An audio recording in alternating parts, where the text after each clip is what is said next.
Hello and good day. This is the BibleBard. A bard is a storyteller who recites traditional texts associated with a particular oral tradition, and I'm here to recite and to amplify what the literature of the Bible says about who is God and who are human beings.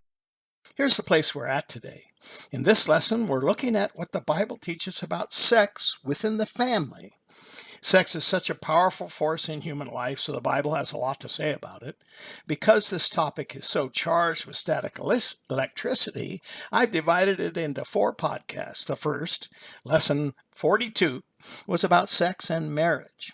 This podcast is about sex within the family. Then there's a third podcast about single-gender sex and sex with non-humans. And then the last lesson is about rape. God created sex, so talk that attempts to link the Bible to puritanical ideas about sex is foolish. A loving God who loves men and women created sex, yet has been maligned by those with unbiblical views of this subject. In this podcast, we shall see some of what the Bible teaches about sex within the family. In Part 2, Sex Within the Family, the Extended Family, or Sex Outside of Marriage, as we stated in Lesson 42 in Sex and Marriage, God has not placed rules around sexual activity within marriage. He has placed rules about sex within the family and the extended family. The reason for these rules is clearly stated. The pagan religions that the Hebrew nation was going to replace in the land of Canaan were all consumed with the activities described in the verses provided in this lesson. Because of the agreement between God and the ancient Hebrews, God's rules for the lifestyle of the Hebrews made their practices different from the practices of every other nation in the world. In Exodus 19, verses 5 through 8, we see this. God is speaking to Moses about his people, the ancient Hebrews, and he says, quote, "Now, if you obey me fully and keep my covenant, then out of all nations you will be my treasured possession. You will be for me a kingdom of priests and a holy nation." Comment: what does Israel's relationship to God have to do with sex? The commandments given to Israel about sex were not given to any other nation. The commandments were to bring the behavior of the Hebrew family into accord with God's nature. God was offended by what other nations did regarding sex in the family. Their depravity, often enjoined by their pagan religions, offended his holy nature. So obeying his commands aligned Hebrew behavior with God and made their way of life different from the nations that followed other gods. In Leviticus 18, verses 1 through 20, we have a very long chapter, and I can only reproduce extracts to demonstrate that what the Bible teaches about sex and families. You can read the entire context in any Bible in any translation to confirm that I'm fairly reproducing what the Bible actually says. So here we go. Quote, "I am the Lord your God. You Hebrews, must not do as they do in Egypt or in the land of Canaan where I am bringing you. Do not follow their practices. You must obey my laws, for the man who obeys them will live by them. I am the Lord." This is verse 6 in the NIV. Continuing, quote, "No one is to approach any close relatives to have sexual relations. Do not dishonor your father by having sexual relations with your mother. Do not have sexual relations with your father's wife. Do not have sexual relations with your sister or your mother's daughter. Do not have sexual relations with your son's daughter or your daughter's daughter. Do not have sexual relations with your father's sister, because she is your father's close relative. Do not have sexual relations with your mother's sister. Do not dishonor your father's brother by approaching his wife to have sexual relations. She is your aunt. Do not have sexual relations with your daughter-in-law. Do not have sexual relations with both a woman and her daughter.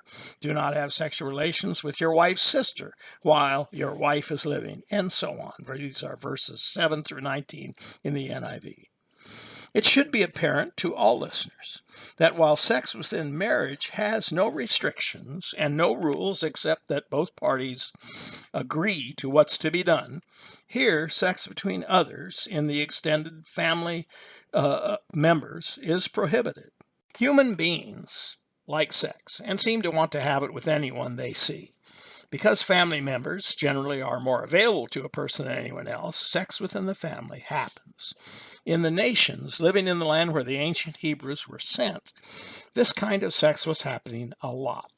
As a nation, the Hebrews agreed to follow all laws given to them by the God of the Bible. As a people with this special relationship to God, they were enjoined not to behave or live as the people did in other nations. Since the promulgation of Christianity in Europe and the world, the morality of the ancient Hebrews has often replaced, at least on the surface, the previous local pagan culture. The morality required by God's laws given to the ancient Hebrews include the sexual prohibitions, but has often been re-expressed by Christians because it describes sexual behavior in terms of what pleases or offends God. In some cultures, the unquestioned attitude is that sexual relations between family members is wrong, but no one knows why. Often people disconnected from the Bible text are not aware that a cultural frown about sex between family members even originates from the Bible and the ancient Hebrews.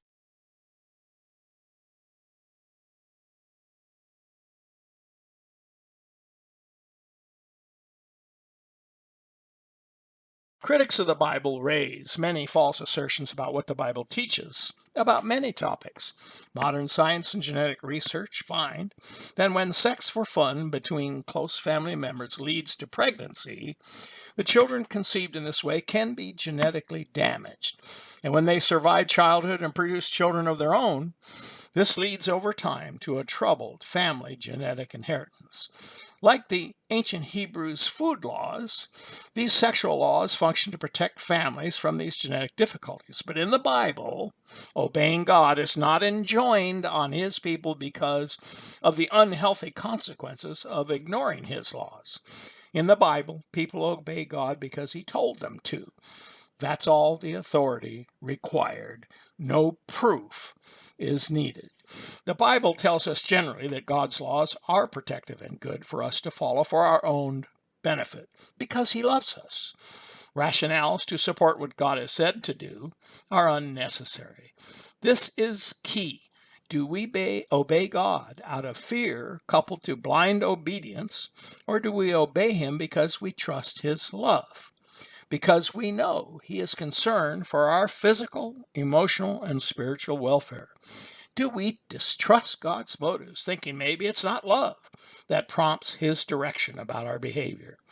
Even in modern times, when we often have reason to distrust human authority, we should recognize, as Jesus said in Matthew 11:29 and 30, quote, "Take my yoke upon you and learn from me, for I am gentle and humble in heart, and you will find rest for your souls. For my yoke is easy and my burden is light." Thanks in advance for following and sharing content from the BibleBard community. Thanks for listening. The BibleBard does not get information about Jesus from religion or some theology people have developed in the past. The Bible itself, in its plain literary expressions, in its text, is the source of all revealed knowledge about God. We're archaeologists trying to get to that source. Once you know what the Bible says, because you have read it or heard its clear teaching for yourself, you are no longer dependent on religious ideology for your information. Get what the Bible says. This is the way the BibleBard works. Brief recitations, closely focused, no distractions, no rabbit trails. Send the BibleBard any questions or remarks you care to offer to BibleBardUS@gmail.com. Glad to hear from you.